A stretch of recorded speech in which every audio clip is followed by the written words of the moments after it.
Welcome to Liberty Talk. I'm Odessa Orlowitz. So, there's been so much going on with the Coots boys and the tragedy of what's being inflicted upon them, and also the Tamara Litch case, the convoy cases. But there's a case that's not getting enough attention, and I wish I'd brought him on earlier. But Cullen has reached out to me, and I finally had time to look at his email. And there is a case that if it sets precedent federally, they can use that case as precedents to say that anyone that does anything that the government doesn't like, that they say could cause harm to somebody somewhere, maybe, they want to put you in jail and fine you. Is that going to be climate change? Is that going to be you drove on a Sunday when you're not allowed to, but you wanted to get your grandma to the hospital? Why is it they're going after so hard people that wanted freedoms in Canada, but they're not really going hard after people who are, burning churches down, spray painting synagogues, or vice versa, people going after Muslim temples, people blocking highways. Some of the pro-Palestinians have actually gotten violent with the police in Toronto. But no, all our government cares about, because we thought we were living in a democracy and we're not, is that whatever you're protesting better be about issues in other parts of the world, like China or Africa, or even the anti Trump parades that happened. But if you protest anything going on that the Liberal government or our health authority have done, whether it's a 99.8% survival rate or not, better than the flu, they want to put you in jail. You're not allowed to protest your own government in Canada anymore. You need to hear the story of what they are trying to do to Cullen McDonald. What I was free to do here in Vancouver, speak at outdoor protests every weekend, they want to give him a criminal record and time in jail for doing just that in Ontario, something that happened 4 years ago, 3 years ago. And to top it off, a judge has already said, no, that's silly, and he tried to throw it out. Well, the Liberal government crown didn't like the judge's decision that made sense. So they came after him again. You have to hear this story. We have to make sure that everybody knows in October what they may try to do to our beloved Cullen, who was a freedom fighter, a truther from the very beginning. I used to watch his videos when I was here in Vancouver, and he was the real deal from square one. Thank you so much that you guys are going to tune in to look at this story with Cullen. Quick message from my sponsor. Did you know if the banks do a bail-in, they can take the contents in your bank vault? But storing your gold and silver at home could be a huge security risk. Every day, our dollar is worth less and less. Inflation is stealing the only savings families have. Now more than ever, it's so important to hedge the savings you've worked so hard for. Banks have been failing all over the world, and social credit has all but arrived. But did you know you can do wholesale price vaulting and retail delivery from the most prestigious, reliable company in Canada? Did you also know if you decide to leave Canada, your gold and silver can be sent right to you after you arrive to your destination? The only company I personally use and trust are those awake guys at New World Precious Metals. Take control of your family's future. You can just click the link in my show description or type in the web address libertytalkcanada.ca/gold to get on their mailing list, attend their webinar, or book an appointment. Let them know Odessa sent you. All right, we're going to watch a video now so that you have an idea of the atrocity to what is happening to Cullen. In all my years of practicing law, I've never seen a case that has the potential to cause more damage to rights and freedoms in Canada than the case of His Majesty the King versus McDonald. Just with respect, do you not see how this case has the potential to make peaceful protesting illegal for the first time in Canadian history? Well, like I said, I comment on the case in court. That's what the Crown has to say. That's what I have to say. So I'm not going to make a comment on that. Assistant Crown Attorney Michael Lucifora and his team seek to criminalize peaceful protesting under the guise of "for your safety." As many recall, thousands of Canadians across the country took to the streets in peaceful fashion to protest the unjust and cruel lockdown measures imposed by the provinces in 2020 and 2021. As part of a campaign to silence those who dared to speak up, certain members of the police were instructed to arrest and jail anyone who partook in peaceful protest, especially those believed to be leaders or influencers. The criminal charge was common nuisance.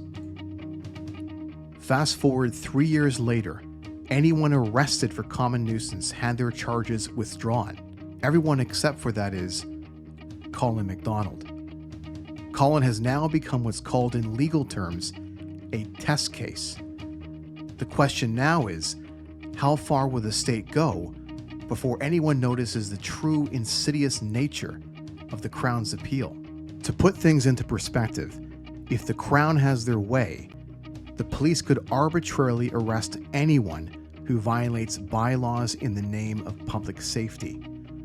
Whether those bylaws apply to the next variant, 50-minute cities, or the supposed climate crisis is anyone's guess. So where are we today? On January 3rd, 2024, in front of a reasonable judge, Cullen was acquitted of common nuisance. However, on January 16th, 2024, Cullen was found guilty for the exact same charge alleged on a different date. Justice DeFilippis' guilty verdict mirrored that of an amateur opinion piece and compared anyone who attended lockdown protests to that of Mr. Thornton, who in 1991 intentionally spread HIV to as many people as possible through blood donations. Yes, you heard that correctly. As for sentencing, Justice DeFilippis felt it was fitting that Mr. McDonald have a criminal record and pay $4,000 in victim surcharges. Odd, since there was no actual victims. To date, Mr. McDonald is appealing his guilty verdict, while the Crown appeals Mr. McDonald's acquittal.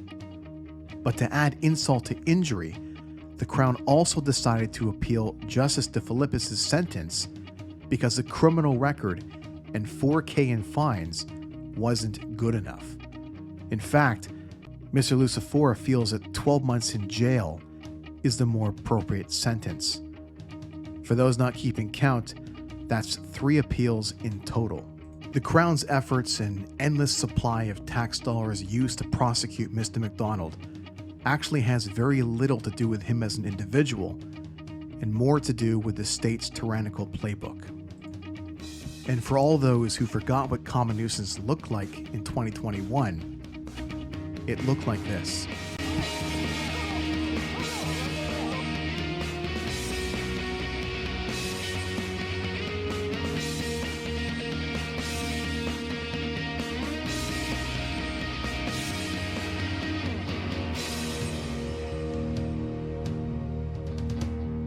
This is not a doom and gloom video. We still have good judges and police in this country. Heroes like Detective Helen Gruce, who's in the middle of a tribunal for investigating infant deaths with a possible connection to the you-know-what. Or Sergeant Paul Brown, who refused to shut down Huff Gym at the order of public health. But if we as Canadians allow certain prosecutions to go unnoticed, we may soon find ourselves in situations we didn't think possible. History has always shown that freedom dies in the dark. Our current government banked on no one paying attention to Mr. McDonald's trials. They're hoping no one will find out about his appeals, and they're certainly hoping most Canadians won't care what happens to him. Let's prove them wrong. On August 16th at 9:30 a.m., please come to the Welland Courthouse at 102 East Main Street, Welland, Ontario.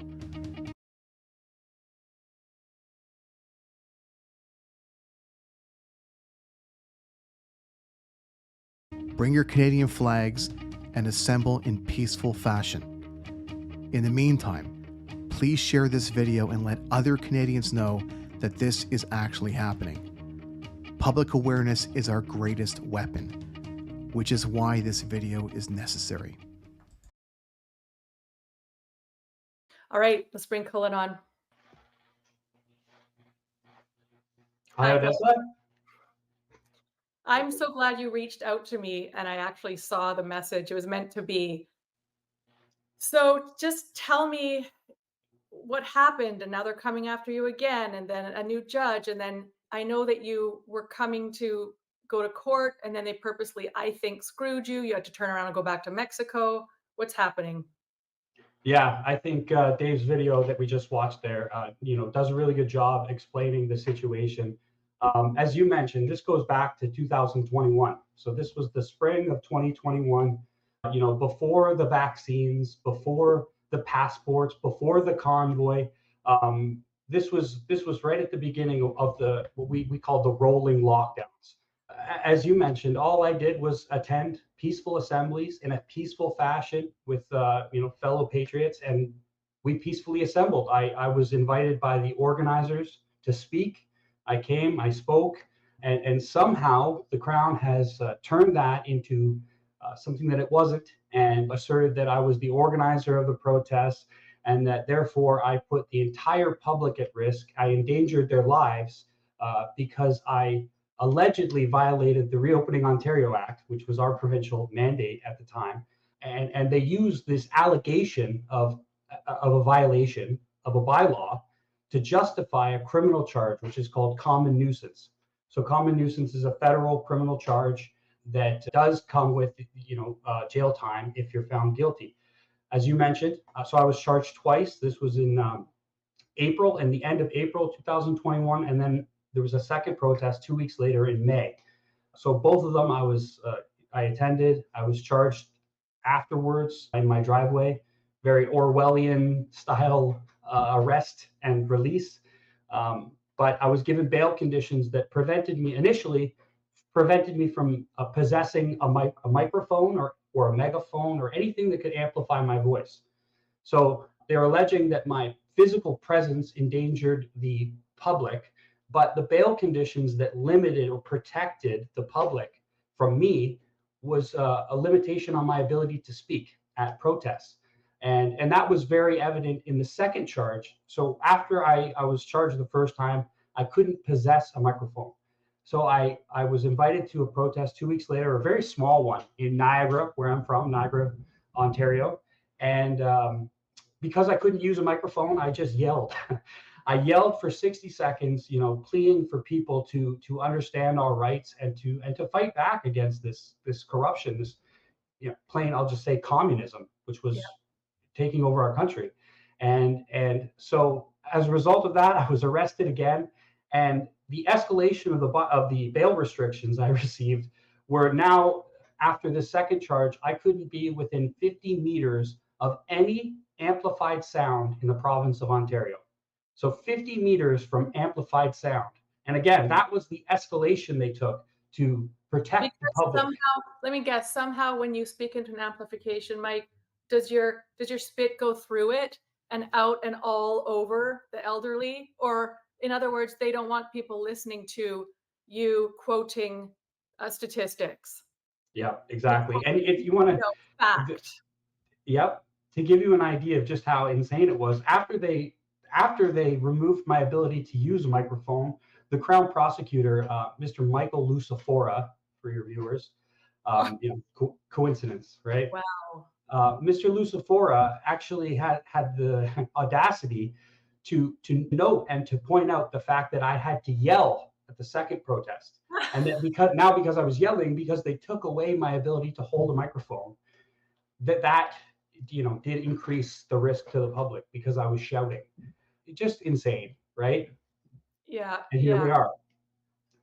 They're doing this to someone else too. I can't remember who it was, where they don't want to accept a first verdict and they're trying to overturn it. Oh, maybe it was the Emergency Act, but you had a judge that said something the first time like, well, people were allowed outside. So People were allowed, people who followed the rules were allowed to go outside and also be in Walmart, be in Safeway, be in Costco. I mean, at that time, were people allowed outside anyways? Yeah, it was just days before they had rolled out what was called the stay at home order. So this was our third lockdown in Ontario. Um, and they originally said that you have to stay in your house and you can only leave if there's an essential reason, which they outlined in their bylaws. And yes, as you mentioned, including going to Walmart, going to in Ontario, we have the LCBO, or the Liquor Control Board, right, to get your wine and your beer. You were allowed to do that. You were allowed to go to any public park and exercise. And there was no capacity limit in a public park. Like if 200 people just decided to go to a park to run, completely legal.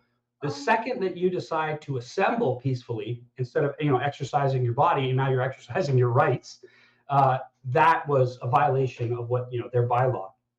What was allowed at that time that Yeah, made this even more ridiculous? I can right. guarantee you, if you guys had been a bunch of protesters saying, we need to lock down harder, we need 2 masks, none of you would have been arrested. Nobody would have cared. It's because they didn't like your message, because they didn't like any of the truthers. We know, I mean, my audience knows. It's just 3 or 4 years later, this is so crazy that they can't just quietly accept that initial judge's ruling to throw this out. Yep. They have Yep. to And go harder. This is what our taxpayer money. I can't imagine the millions they've spent or hundreds of thousands on going after you. Yep. Yep. It's true. I mean, when you look at the length that they went to with the disclosure, and including a cyber crime report, like I'm talking 300-page disclosures on me for attending a peaceful assembly. It just, but you're right, in the tune of hundreds of thousands of our dollars spent prosecuting me criminally for, as you mentioned, 3 years now, and running over almost 1,500 days of criminal prosecution, Yeah. which is crazy. But also for your viewers, I self-represented. So that's another sort of important note, an important takeaway is because of the situation that we were in, and unfortunately the reality of all facets of the Canadian government, unfortunately, like, whether it's the medical system or the judicial system, it's not really stacked in our favor, right? And the players that are involved, even when they're good people, they're working within a system that limits their ability to do and say maybe what they really want. Whereas if you're self-representing, you're not limited by that, right? And so with the help of people like Dave Freedom and some other people in the movement, the group Stand for Thee in the beginning, they helped me out and they sort of got me on the right trajectory. And so I self-represented in both of my trials. So it was 2 criminal trials. And as you mentioned, Sorry, I just have to say that was Dave Freedom's video. I forgot to say full credit goes to Dave Freedom for that video. yeah, And so they helped you write what you needed to say, etc., right? And you had oh yeah, and that resulted in success for you the first time. right, yeah. So the first judge was an honest judge, impartial, unbiased. He just looked at it from an unbiased point of view, and he saw that, as you mentioned, it didn't make sense how the Crown could argue that I did something criminal when the bylaws that they were alleging that I violated allowed things that were far more dangerous to the public. Or could be seen as, yeah. Right. Like, I mean, just going into Walmart is more dangerous than being in a park yeah, like outside. 50 people go buying booze, Yep. but you Yep. can't stand there talking about the BS of the science, which it was. Right.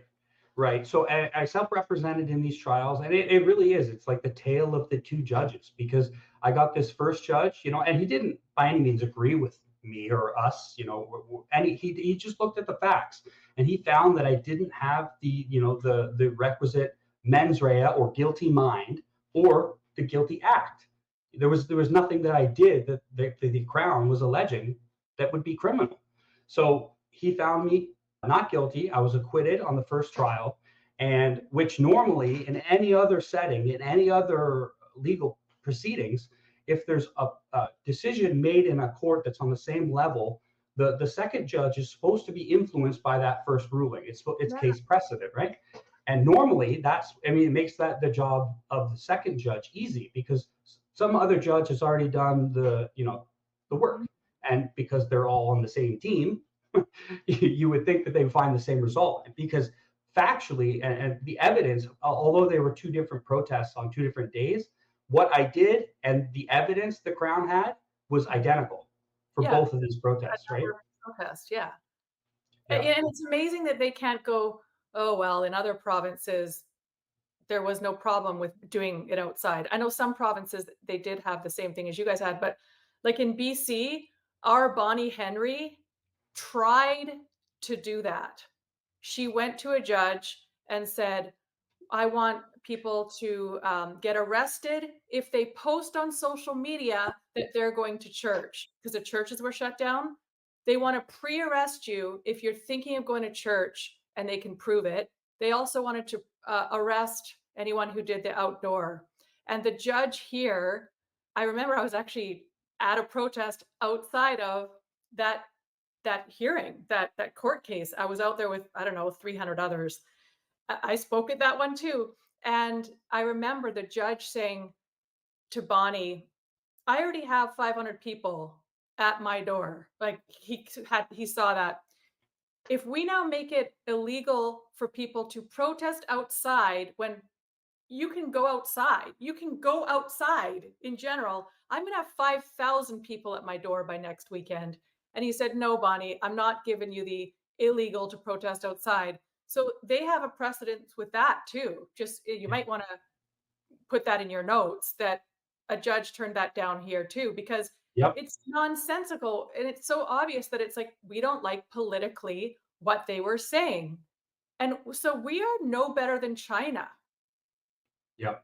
And what you just said, the first judge who acquitted me, he actually mentioned the same thing. Is that, and especially if you're going to escalate a provincial ticket into a federal criminal offense, he rightfully noted that in his reasonings for judgment, that he said the court system would be over, like it's already, they're just keeping their head above water. It would be completely, if you imagine if every single one of those people were charged criminally, and every single one of them got a 300 plus page disclosure packet for every single, like, it's insane. And it's total misuse of our system, of our legal system. Totally. Yeah. So where's it at now? You're in Mexico right now. Don't blame you. I'd love to go there right now myself. Yeah. I hope that you're doing okay there emotionally with all this. So they're coming after you again. Now, you were supposed to have your case heard in August, but what happened? That was, I mean, we can speculate on the reasons why. The judge who was appointed to the appeals. So now, for your viewers, because I don't know if we've properly explained where we're at now. So as mentioned in Dave's video, so now I'm facing 3 separate appeals. So now this is in Ontario, the Superior Court of Appeals. So my trials, the first one I was acquitted, the second one I was found guilty. And with that guilty verdict, I was sentenced by the judge to a $4,000 ticket, fine, and also I have a criminal record. So the Crown is appealing also not just my acquittal, but my guilty sentencing. And it's his opinion that I need to be used as an example for you, the viewer, for you at home, because it's more important to the Crown that you understand that this is what happens if you ever dare to protest or show public dissent of any government policy. That's what this is about. It's not about me. It's about it. And they said this. I wouldn't say this if it wasn't like verbatim what was said in court. Okay. I'm not fabricating the truth. They literally said this, that they need to use me to show you what happens. And so the Crown is arguing that the $4,000 fine and a criminal record, which is already impacting my life, isn't good enough, that I need to go to jail for at least 6 months, 6 to 12 months. That's where he wants. And again, it's not to punish me. It has nothing to do with me or what I did, which is a total, absolute abusive process, which is, a legal term, but it's an abusive process, what they're doing. They're trying to use me to hurt you or to scare you, and also your children and their children and all future generations.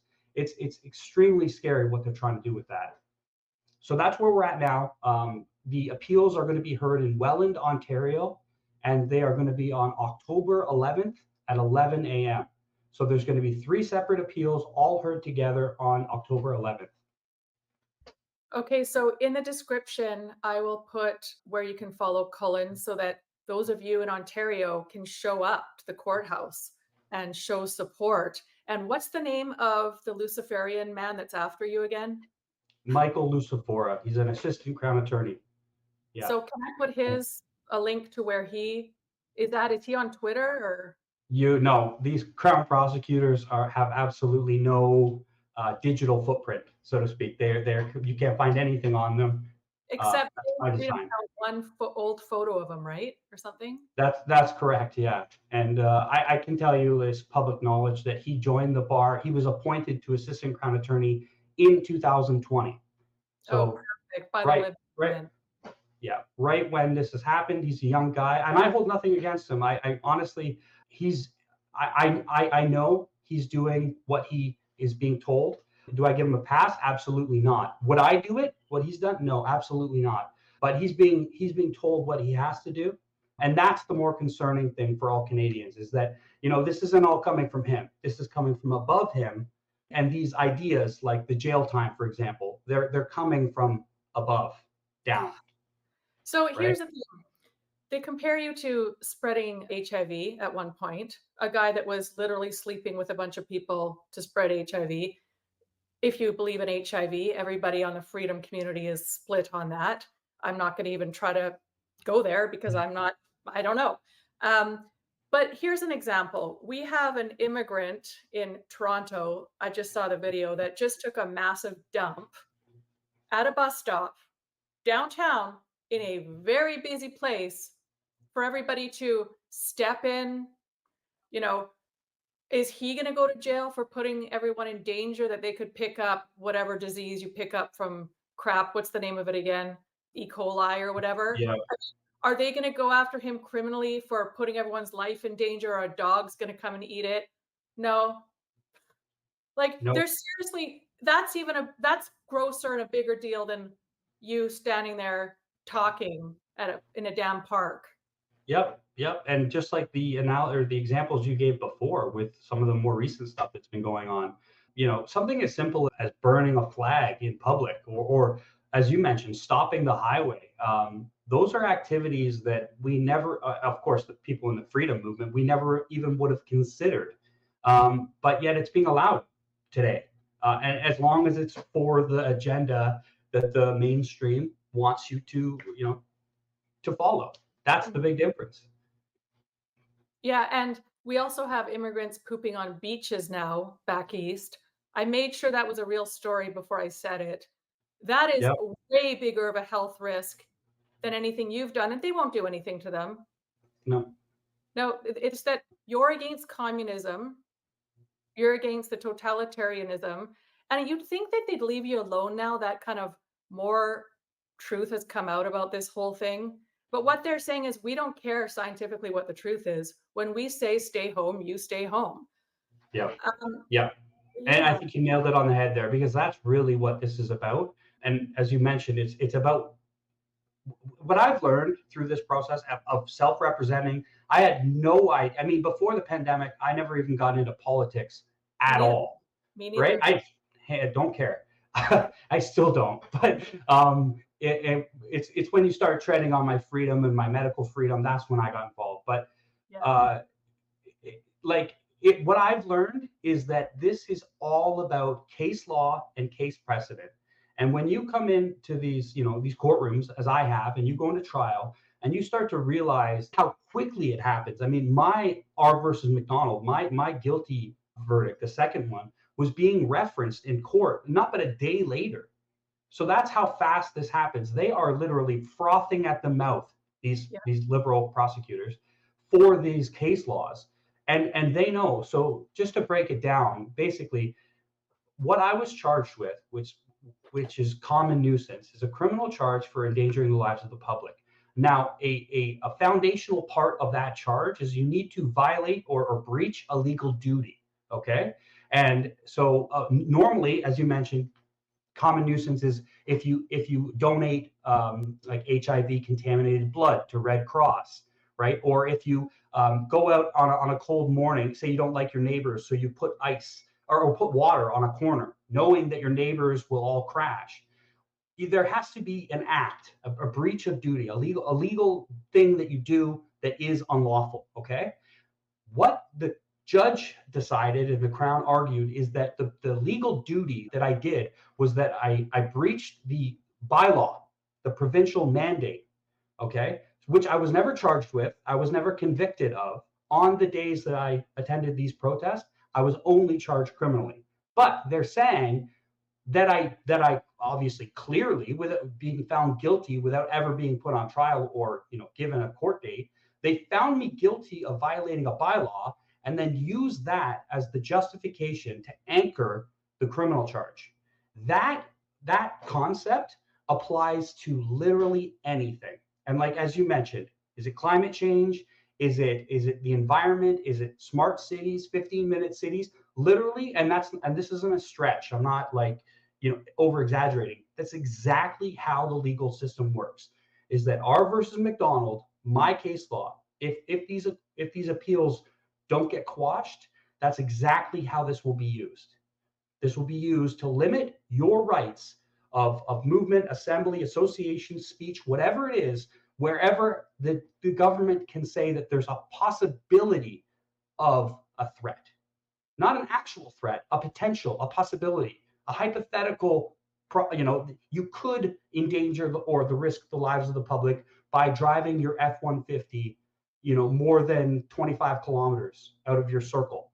Mm-hmm. That's it. That's all they need. R versus McDonald. Now you go potentially to jail because you didn't follow a bylaw.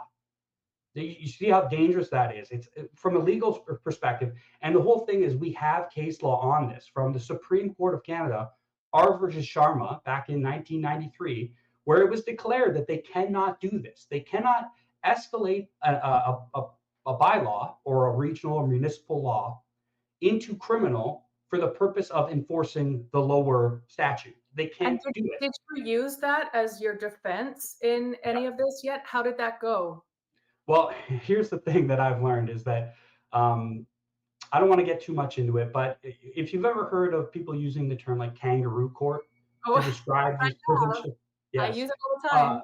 Right, and what I've learned is they don't these lower levels.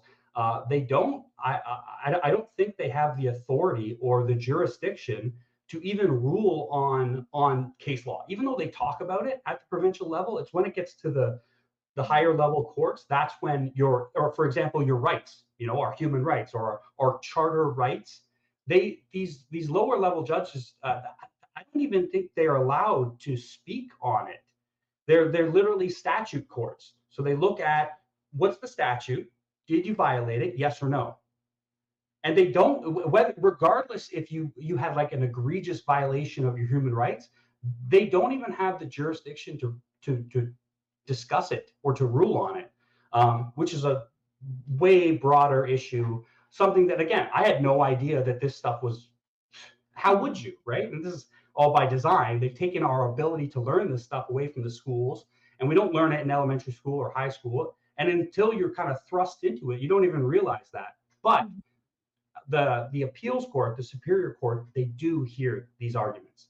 And although I made them in both of my trials, and I included them in my verbal submissions, I even did a motion of reconsideration before the judge sentenced me again. And I brought up R versus Sharma for a third time. But what I've learned is they just don't have the jurisdiction to rule on it. But now in the superior court, they can and they will. So that's kind of an important takeaway. Okay, and this would set precedents federally. That's correct. Yeah. That is really scary. Okay, right. So tell us when you go back in October, and again, everybody needs to follow Cullen on Facebook because we need to make sure we know what's going on. Are you on Twitter as well? I'm on Twitter, but I don't use it. I just use it to look at things, whatever people are posting, but I should get more active because there's a lot of people, like I'm going to be streaming this on Twitter. There's a lot of people not on Facebook anymore. I Yeah. suggest that you start updating, and I'll get everyone to follow you. So if you agree, why don't we put your Twitter link in there? You're not active that much, whatever. We can get you a bunch of followers so you could start posting the info there Yep. as well. Because Yeah. Facebook, a lot of people just don't use it. And Twitter is where there's a lot more politically motivated people to know politically what's going on, and it gets more attention than a lot of the just people that are on Facebook. It's more like families, and I mean, who knows if I know what I'm talking about, but this is what I noticed No, is absolutely. And the shadow banning and the yeah, like my posts are so throttled, it's sick. your We case shouldn't be on there. your case should actually become famous worldwide, and you can get that done on Twitter. You can get Americans talking about it, the way the Coots boys got, because it's so astronomically insane what is happening to human beings in Canada right now. I mean, you may as well live in China at this point. Yep. Yep. I If know. your message is, I'm upset with what's going on in another part of the world, cool. But if your message is, the liberal government is not correct in making us not allowed to assemble, oh, that's it. Yep. Okay, so what's happening next? So when you go to court, there's two things that could happen. And then what? So basically, on October 11th, I'll be making my verbal submissions, which are just like a summary of the factums that we've already crafted, already submitted. We work with lawyer and a paralegal to make those. So I have very good factual and legal arguments that I'm making. Anyway, we make the verbal submissions on October 11th.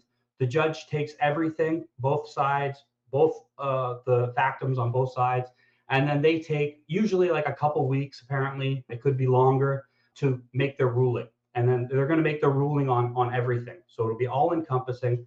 Yeah, God willing, everything is going to be quashed. My acquittal will stand. The guilty verdict will be quashed. And then thereby the Crown's appeal for an increased sentencing will be quashed. Again, I have very good, especially with that guilty verdict, I have very good legal grounds for an appeal. So the end result are a couple options. Everything gets quashed and I'm done. It could be that I go back to trial, especially for the guilty verdict. There was some questionable legal actions taken, and it could either be quashed and say, no, you had your chance, you had your kick at the can, you messed it up, or it could go back to trial. And then if that's the case, then more money, more time, and we keep fighting. Wow. Now, I'm not judging. I don't judge anybody for the decisions they make to stay out of jail or whatever. There was a few others in your position, and everyone's life is different. Some people have children. Some people are claustrophobic. There are people that they just don't have the will for some reason to continue fighting like you. And what I just find so gross about this whole thing is if you had just pled guilty, this would have gone away. But that's what they want. This system's set up for people that know they're not guilty to then have to That bend over to the government. Yep. Yep. And they say that the punishment is the process. Yeah, And it they're absolutely is. because you out of 4 or 5 of you, however many there was, I mean, this happened all across Canada. They decided just to plead out because it's a nightmare if you don't. You didn't. So they're like, "Oh no, you're not gonna get away with not pleading guilty. We're gonna find you guilty then." It's this spiritual warfare is what's happening in Amen. in Canada right now. Amen. And so you don't have kids, and so it's almost like you were chosen by God to just keep going, and the more that this scandalous garbage comes out, is one less voter of the libs. And I Yep. also wonder if you end up, I don't think it's going to happen, but if you end up being found guilty all the way to the top, the Supreme Court, and you do go to jail, I don't know about this, but if, and no one's saving anyone, so I don't need hate in my comments. If Polyev gets in, and yes, he's not here to save anyone, we all have to save ourselves. But if Polyev gets in, like in America, does he have the power, if we make a big enough stink about it across Canada, to set you free? That's a good question. I don't know the answer, so I don't want. I mean, I would think so. Because if I there's would think political so. prisoners like Coots boys, like you, Yep. whoever else I wish I knew about and I don't, sorry. I mean, I can't keep up with everything. I wonder if he can do that. Yep. Yep. It's a good question. I think it's worth looking into. But yeah, I mean, I've given up completely on that system. I think, Yeah. it's two wings of the same bird that are flapping in a direction that's not in our best interest, we the people. And it's funny you mentioned like it's one less liberal voter. Like I was a liberal voter. That's the craziest part about all this is that they took. I mean, we all know it's the silver lining of the great hoax is that it was this great awakening that resulted in, the veil was lifted, and we all just see very clearly, like, I'm a humanitarian. Everything that I did, everything that I said was because I believe that's what's best for everyone, for the people.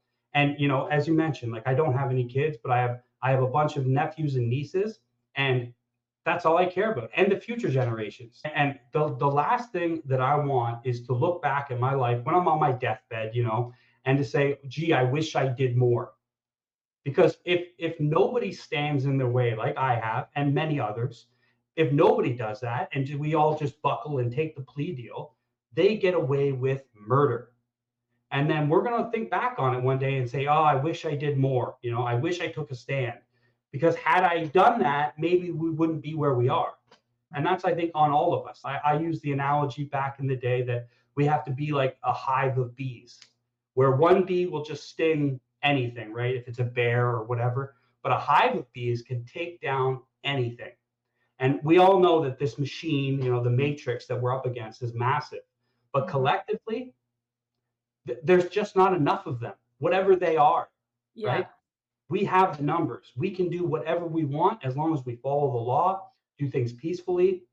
We can change Canada. We can fix this, and it's not going to be Pierre Poilievre. It's not. It has to come from us. It has to. Oh, yeah. It's, I mean, for me, it's like I feel like the chances of mandates will be less, but that's not enough. It's kind of like they take away all our rights and we're happy to get some of them back. Then they take away all the rights, we're happy to get some of them back. No, whoever's in office, and I have to say, God forbid if it would be Trudeau again.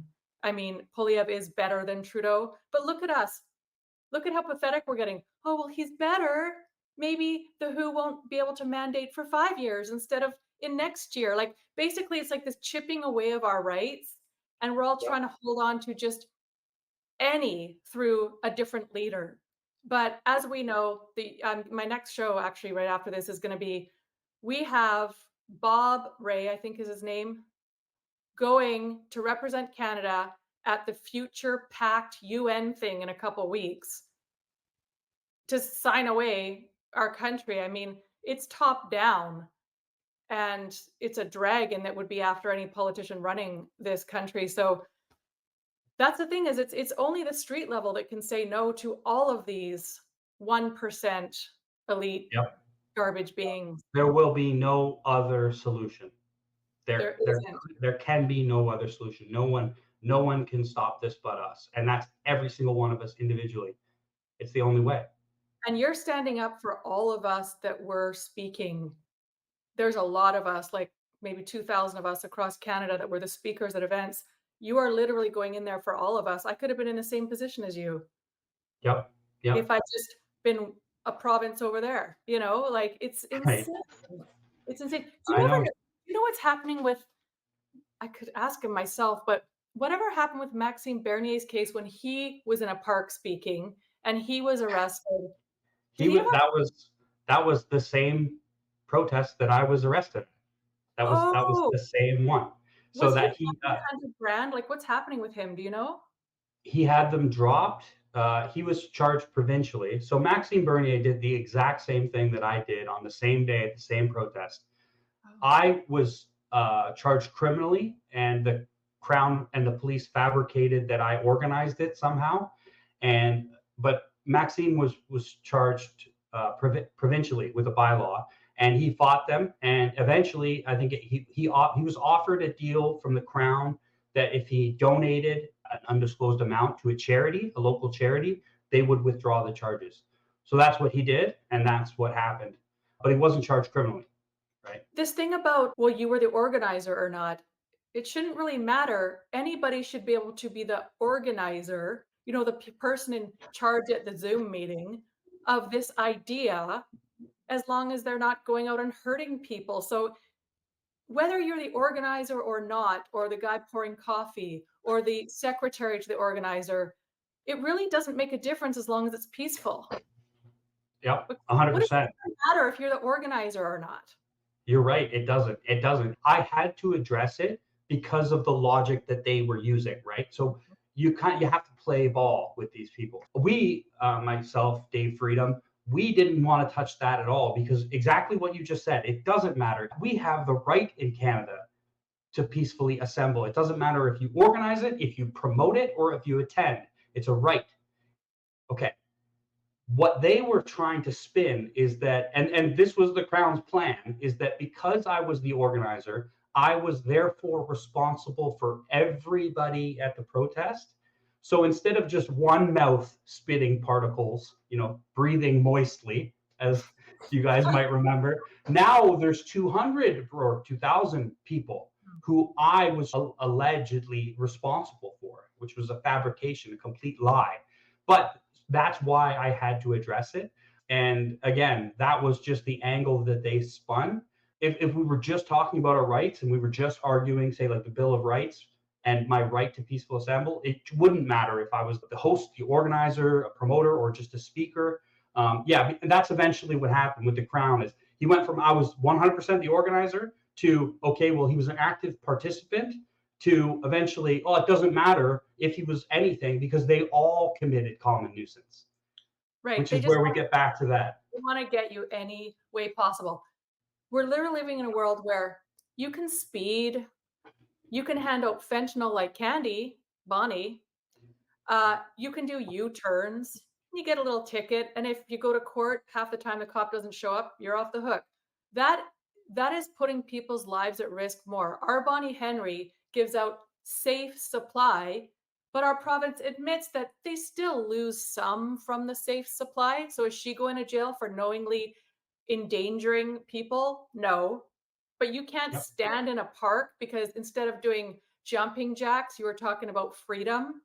Because if you were, 10 yards away with your back turned doing jumping jacks, pretending you're not part of this protest, you're fine. Yep. What a joke. What an Orwellian joke Canada's become.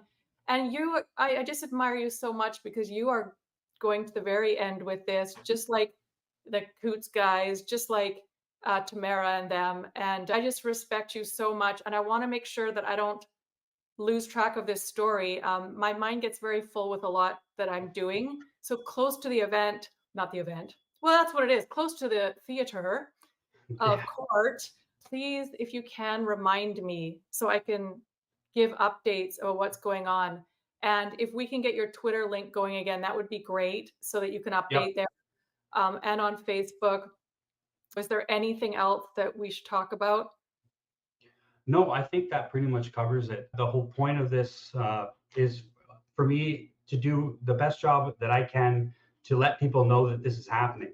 And again, I don't want to ever look back and be like, gee, I wish I did more. So the reason that, I reached out to you, and also side note, thank you so much for what you do. Thank you for having me on. Thank you for giving me the time. I know you're super busy, but when the mainstream news obviously won't cover our stories, and even when the more mainstream right-leaning media outlets refuse to respond to me, it's so important that people like you do what you're doing. Like I know you're saying that you thank me, but honestly, you are doing such an important part in the great picture of what we're all trying to fight for. This is so important. So thank you for that. I just wanted everyone to know what's happening, why it's happening, what this means to you and to your family. And like Dave Freedom says, in that video, freedom dies in the dark.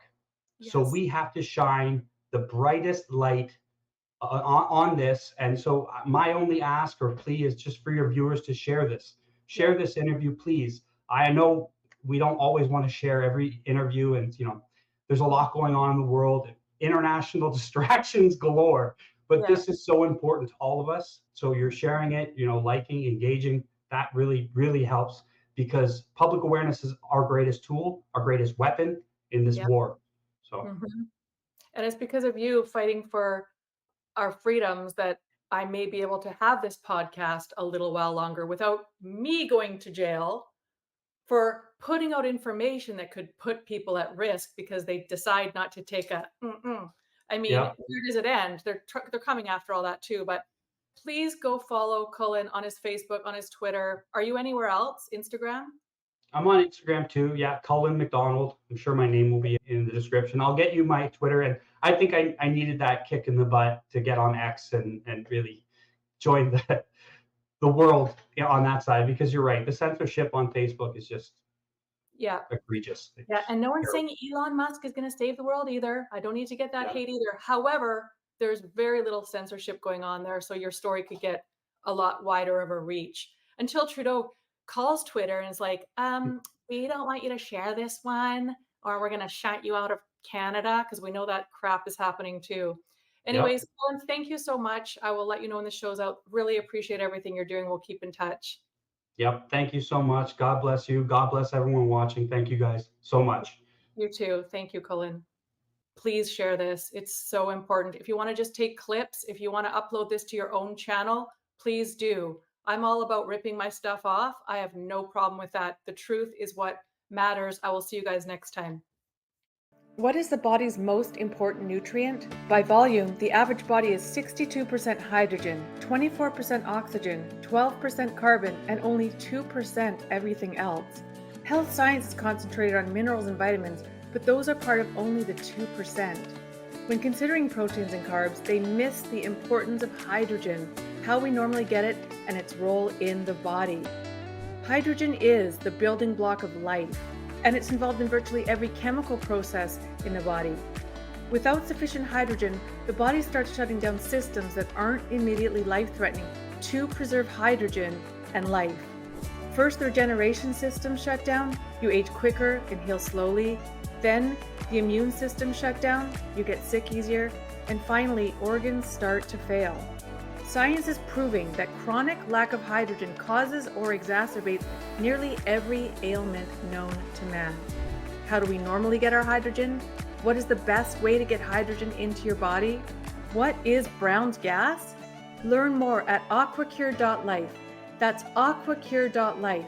And if you do decide to buy the AquaCure AC50, put Liberty spelled normally in the discount code box for 5% off the retail price, and it's a 1-year money-back guarantee. Norb and I absolutely love ours.